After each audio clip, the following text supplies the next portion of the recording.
Hi, my name is Aubrey Tedderin. I am a potential candidate for California Baptist University's ELMSN program. I want to become a nurse first and foremost because I want to take care of patients in need.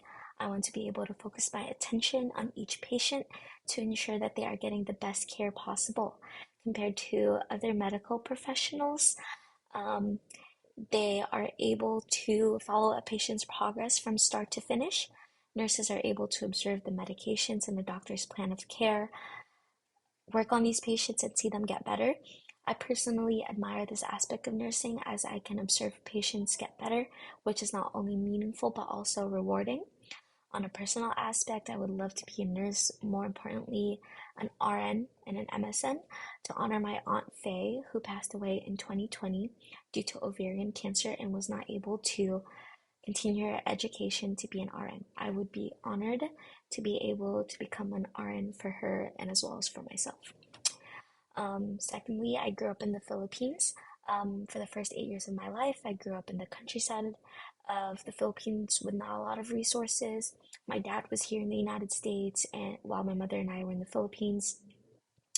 When I eventually moved to the US, my English was not very good. I was not able to properly communicate with my fellow classmates.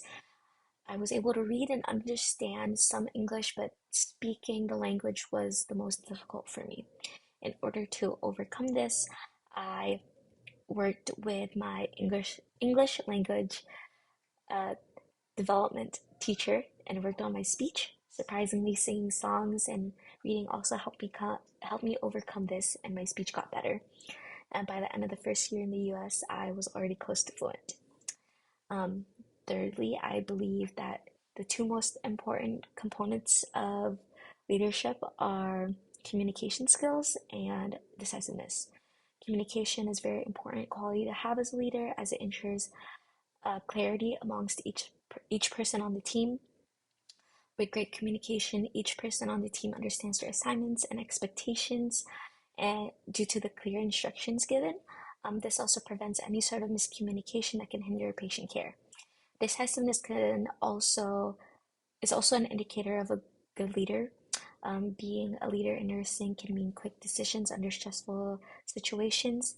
Decisiveness can ensure that they can think quick on their feet, but also make calculated decisions accordingly. And lastly, I believe that amongst these qualities, a leader uh, accurately describes myself. Growing up, I was the oldest of my siblings and my cousins. I was always the one to organize any plans or any activities for us as a family. So from an early point in my life, I've learned to be assertive, I've learned to be decisive, and I've learned to be organized, which led me to become a great leader. Um, this has extended to my professional settings, including my time as a CNA and as a rehabilitation aide. While not being officially appointed, I became a leader amongst the rehab aides and the CNAs. They come to me for advice regarding a patient's needs or a patient's skills, which shows that they trust me and they respect any information I give them in order to provide proper care for their own patients. But thank you so much for your consideration and thank you so much for your time. Thank you and bye bye.